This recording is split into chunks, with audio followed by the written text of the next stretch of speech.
राजस्थान का अलवर, जहां आज सुबह से ही तनाव भरा माहौल है। सड़कों पर ट्रैक्टरों का काफिला, किसानों की हुंकार और हर गली चौराहे पर पुलिस का पहरा। ये कोई आम दिन नहीं है, ये एक जंग है पानी बचाने की, जीवन बचाने की। नमस्कार, मैं हूँ रश्मि और आप देख रहे हैं किसान इंडिया। आज हमारा 21वां दिन था धरने का और हमने अलवर कूच कलेक्ट्रेट का बनाया था, जो हमें प्रशासन ने 2.5 पेड़ी से आगे नहीं जाने दिया। मैं ये कहना चाहता हूँ प्रशासन से, आप कब तक रोकोगे हमें? आज तो एक ट्रायल है, अभी पिक्चर बाकी है। मैं कह रहा हूँ ये चीज, जब तक देश का किसान ये अन्नदाता है, इसकी आवाज सरकार को सुननी पड़ेगी। आज हमें मारकर अलवर वासियों को जुआ रहे हो आप, ये कौन सा तरीका है? हम कहाँ जाएंगे? हमारे लिए भी कोई स्कीम लेकर आइए। हमने सिली शेड के पानी के लिए मना नहीं करी थी, हमने ये कहा था कि सिली शेड का पानी आप नहर से लाइए और नहर से लाकर अलवर वासियों को खूब पिलाइए, वो भी हमारे भाई है। पर हमारे बीच में अलवर वासी और ग्रामीण क्षेत्र में खाई पैदा करने का काम कर रहे हैं। ये है सिलीसेड झील, वो जल स्रोत जो बरसों से अलवर के आसपास के 40 गांवों की जीवन रेखा रही है।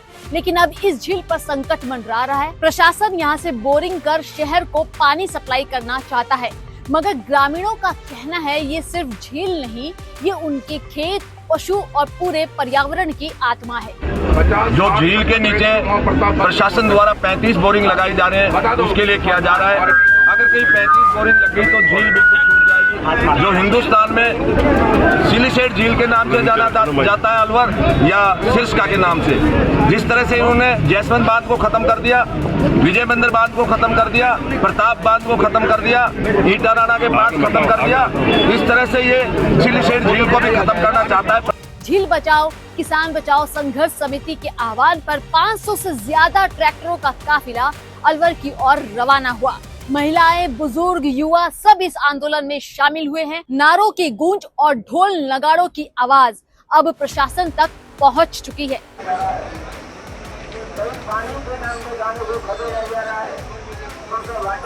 किसानों का साफ कहना है, पानी की लूट अब बर्दाश्त नहीं होगी। 21 दिनों से जारी धरने के बाद अब ये लड़ाई सिर्फ एक झील की नहीं, पूरे जीवन तंत्र की बन गई है। हमारे बच्चे, हमारे जानवर सब इस पानी पर निर्भर है। अगर झील सूखी तो हम भी खत्म हो जाएंगे। हम किसी कीमत पर ये बोरिंग नहीं होने देंगे। प्रशासन भी इस बार को चुप नहीं चाहता। शहर की सीमाएं सील है, बाहरी पुलिस बल तैनात और ट्रैफिक डायवर्जन भी लागू कर दिए गए हैं। साफ चेतावनी दी गई है कि ट्रैक्टरों को शहर में घुसने नहीं दिया जाएगा। अब सवाल बड़ा है, क्या सरकार इस चेतावनी भरे कूच को गंभीरता से लेगी या फिर किसानों को और कठोर कदम उठाने पड़ सकते हैं? फैसला कभी भी आ सकता है। झील बचेगी या फिर टकराव और बढ़ेगा? किसान इंडिया के लिए विकास जायसवाल की रिपोर्ट।